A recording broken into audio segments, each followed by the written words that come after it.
Hi, my name is Tabitha, and I'm a mother of 4 children. Their ages are 12 years old to 17 months. This is such a joy, and it is really a privilege for me to share some of the most important stories in my life. And I hope you will gain something from my presentation, that you will enjoy it as well, and it will give you encouragement, and you may even gain new perspective. Today, I will be speaking to you about community, and this subject is very close to my heart. We cannot live our lives alone. A lonely life is really an isolated one. The most beautiful thing about the human experience is that we have been wired to seek relationships with other people, to connect with others. So what I'm about to share today isn't going to be anything new. I think the fact that you're on Parent Ed or that you are listening in is that you really care about your children, your family, and you really want to be a better parent. You are being very proactive. So what is a community? And here are some of the points I will be touching on. Now, first of all, community is about authentic relationships, personal growth, and when relationship breaks down, how do we mend it? And looking ahead and journeying life together, how do we move forward? Essentially, community is relationships or friendships with other people, connections that are authentic, a safe space where you can be you. And it doesn't have to be large, because sometimes being a large community, you may not be able to find time to spend together with others or to form true heart connections, and that is very important to take note. And we want to be loved as who we are, so just don't be afraid to be you. Trust that right where you are is enough. You're accepted and loved. Having said that, I'm somebody who is very self-conscious and I have my insecurities, but at the same time, I am also very opinionated, talkative, and I have some self-doubts. I sometimes worry I may be too loud, or I'm too talkative, or I laugh too loudly. But I guess everyone has their insecurities, and it is good to be self-aware but not overly critical, and just keep building on, your confidence. Friendships tend to develop organically. So if you are already sharing good friendships with others, it certainly means that you are on the right track, and you certainly are building some form of community for sure. Now, a few families, like maybe 2 to 3, is a really good size where you can develop authentic connections. You do not even have to share similar interests, but if you have a natural draw or liking towards certain person, that is really a good start to spark a friendship and to start conversations going. On a deeper level, of course, communities can be so life-giving. A safe space for you to be vulnerable, a place for you to care for others and to be cared for, a place for your family to thrive, for your families to grow, your children to grow, to learn and to make mistakes. When we nurture our relationships, this is where deep trust really develops, where even more meaningful and authentic relationships can take place, where there is a commitment to spend time with one another, to even develop joint interests, to serve each other, and to have more difficult and even deeper conversations to challenge one another. I would like to explore a little bit more on the importance of being in a community and building your community, especially in the journey of parenting. Personally, I feel that it is very important to be in a parenting community to gain insights, encouragement, and support, because raising children is really hard work. It is an ongoing process. It is a lifetime of learning. So it really helps to relate to one another, to know that you are not alone in your challenges, and it can be such a relief to know that someone else understands you, and in particular, the issue that you think that is so mammoth in your child or your parenting. And then this is where we can really be encouraged to help each other, to listen to each other, to come up with solutions. And sometimes all we just really need is just that space, that listening ear. The most important thing for me, being in a community, is actually hope. And here is why. Let me share why.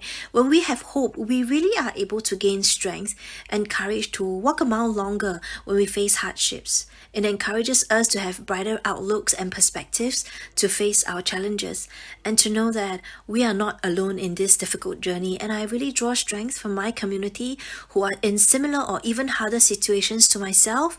And I'm always so amazed by the tenacity I see in my friends, as some of these families face very, very tough challenges, yet they trudge on.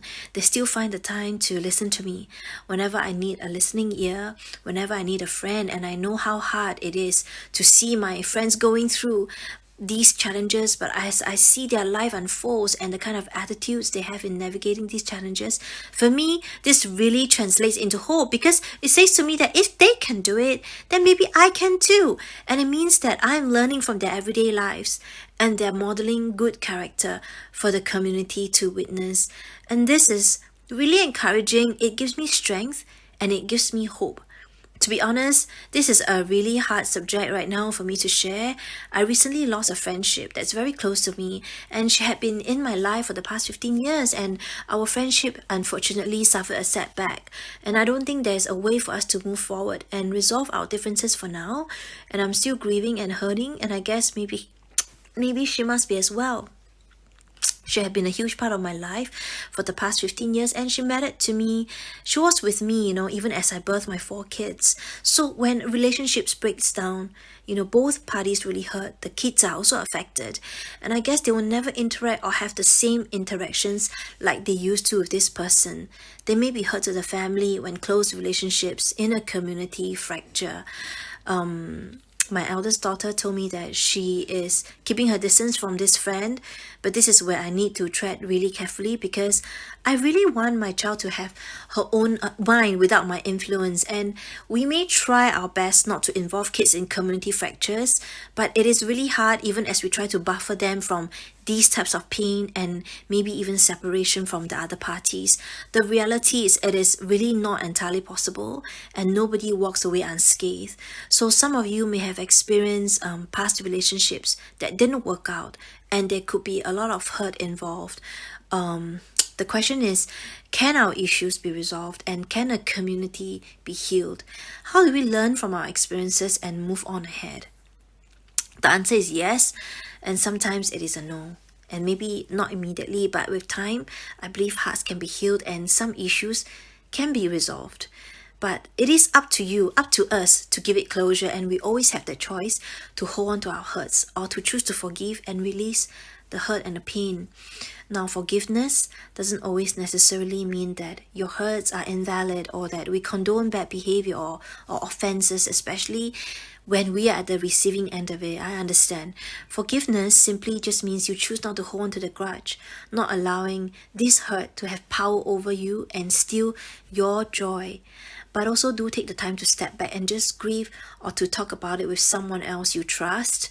Sometimes it is better to talk about it with someone else outside of the community, because you don't want to risk the chance of gossiping, because this can cause more fractures and more harm within your community. And so it is good to be wise even when you need the space to grieve and to process your pain.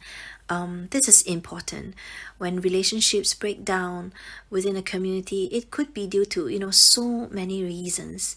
There could be several trigger points, such as misunderstandings, offense, or maybe character flaws, or unmet expectations, or perhaps even communication issues. Now, no matter what went wrong, I think we have to remember that we are humans. There is absolutely no such thing as a perfect and consistent human being in this world. It's not possible, and we need to be reminded that people have limitations and we have weaknesses, and depending on our life's experiences, everybody comes with different narratives. So keeping our expectations within a reasonable level is actually really important.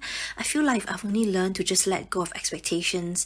I used to get hurt every time, people fail me. I don't know if you can relate, and in reality, it's not really them who have failed, but it's actually me having this idealistic view of how relationships or friendships should be, and then expect it to just happen. So it is important to ask ourselves, and ask yourselves if you have unrealistic expectations, or even compare what people are doing for you in your community. I've learned this the hard way, and I do think that the best lessons are probably the hardest as I've experienced. One of the things I learned about relationships is that we cannot really measure the quality of friendship or the quality of our communities based on people's abilities to give or to serve you. Now, service to one another is really born out of the heart of love and the willingness to sacrifice time and energy for the good of someone else. But this must happen both ways and within the relationships you form. and it absolutely cannot be demanded. There will be seasons in life when people simply just aren't able to do much for us, or that you are not able to do much for others too. And this is truly when I have experienced the spirit of community and service done for my family in my times of need. When I had my fourth child last year, I was really unable to cope, and my husband was running his own business, and everything had to come to a halt. My husband was busy just helping me, trying to look after me to help me recover, and also the new baby. And then we had 3 other kids on top. He had to cook and clean, and we were just so overwhelmed by so much to do. And my good friend Christine is so amazing. She brought me confinement food every evening for a month, and they even bought me like 3 kilos of fish to feed me during this period, and we are just so thankful. And I thought only family did that for you, but as it turns out, my community loves me like their own. And to put it in context, not only was this family busy with homeschooling their own children, but they also had elderly parents to look after. And it's just wow, it's just so touched. And really, these are precious people who, at that time, our family, they knew that our family really couldn't serve. All they did was just to give us love and help. And it's okay just to rest when you are, and in your family is just so stretched. You can't pour or give to others, be it your resources or time. It is okay. Don't feel guilty, but do take the time to relish and enjoy the support you are receiving. And so this leads me to my next point, which are offense and character flaws. Now, the most important thing and the most amazing thing about this world are humans.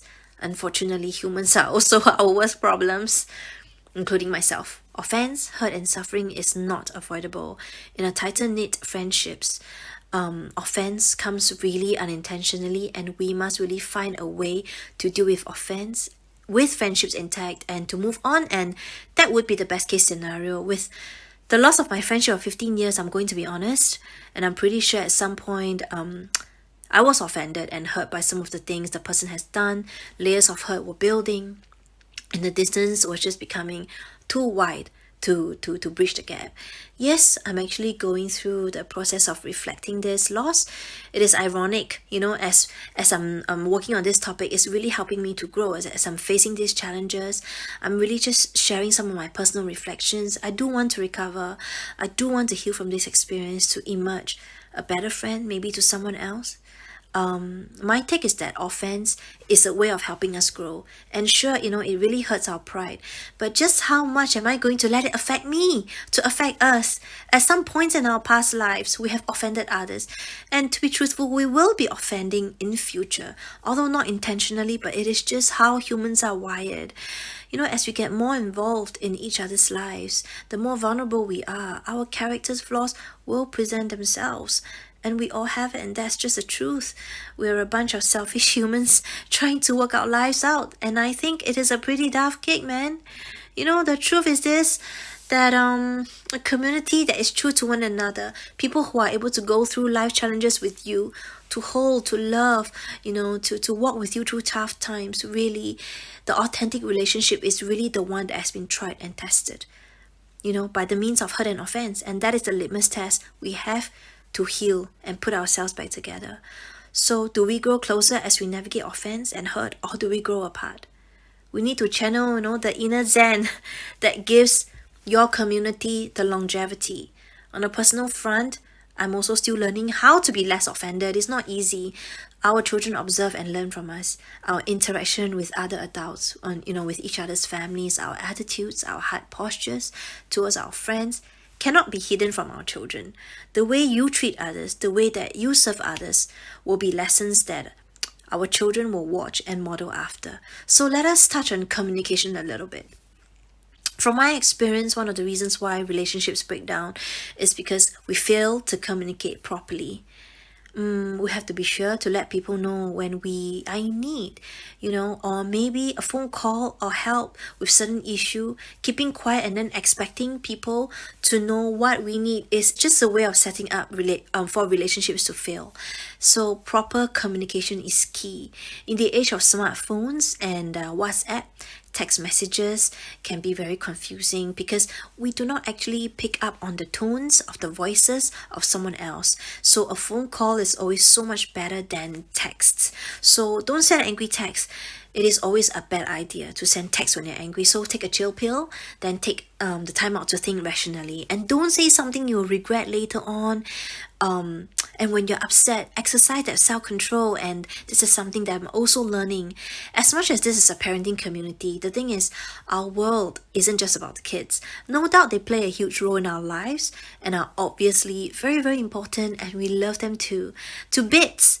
But our children need to know and to see that their parents have lives outside of them. Just because we are parents, it doesn't mean we don't do our own thing. We have our own lives. We don't just automatically become boring when we have that 1, 2, 3, fourth baby. So being a mother doesn't change me, but rather I'm a bit better at this adulting thing. So if you have other communities such as arts, cycling club, or something else, you really have to take the time to just go for it and nurture that. It is really a good way to role model to our children that as parents, we nurture our interests and invest in friendships and make no apologies about it and guard that time. But I mean, of course, your kids are part of your community as well. And this is more like a family communities, stuff that includes the kids, relationships that develop as a family unit. The thing is that once I started my own family, most of my communities just accept that kids are part of the package. That's just how it is when we became parents. And I mean, parenting does require a lot from us. And children are definitely important for that factor that will steer our directions in terms of choosing what kind of communities that we want to build. The points I have shared may sound basic, but they are crucial in building communities because having friendships or connections is only the beginning. And as long as we are able to work on those areas on a continuous basis, I feel that we have a pretty good foundation. And this is where I'm going to end with some final thoughts. Looking ahead and journeying life together as a mature community embraces and continues to walk together through life's difficulties. So with a deeper understanding of themselves and each other and even the human condition, I want to thank my friends, Christine's and Wendy's families for being my community and the support and love they have shown us. We are maturing as a community in our love and our understanding for one another. We had our differences and issues and even our hurts and offenses, but somehow we pulled through. Somehow God just restored the broken places. And one of the most important things I learned from my community is to build others up. Friendships and time invested in us are really valuable, and how can we use what's been invested in us to help others grow? How can we serve others who come into our community to love them and love their children as well? It can be feeding the kids, helping to babysit, spending time together, and those every little bit does really count. To me, it's really a privilege to be in people's lives and them opening up to me and sharing their hearts. It's really very precious, and I have many gains and losses, but I do think overall I've grown a lot and I've built that perspective on life through people's stories, their struggles, their successes, their fears, and even their failures, their joys and their pains. It's so beautiful to me that as imperfect people, we all try to be the best that we can for each other. Even people who struggle are doing the best where they are at. So some last questions to leave with you as a reflection or for journaling later on. So how do you see yourself in your community, and how do you see others? Do you have close relationships where you can be vulnerable and real with? Do you get offended easily? And if yes, why? Are you able to overlook offense, hurts and pains because you love someone? I hope today's sharing helps you and encourages you and maybe allows you to ponder deeper. I also hope it challenges you in some ways as well. Thank you for giving me the time to share, and God bless you. And if you would like for more content, don't forget to follow me on Instagram at the 40 Zone. And God bless you. Bye.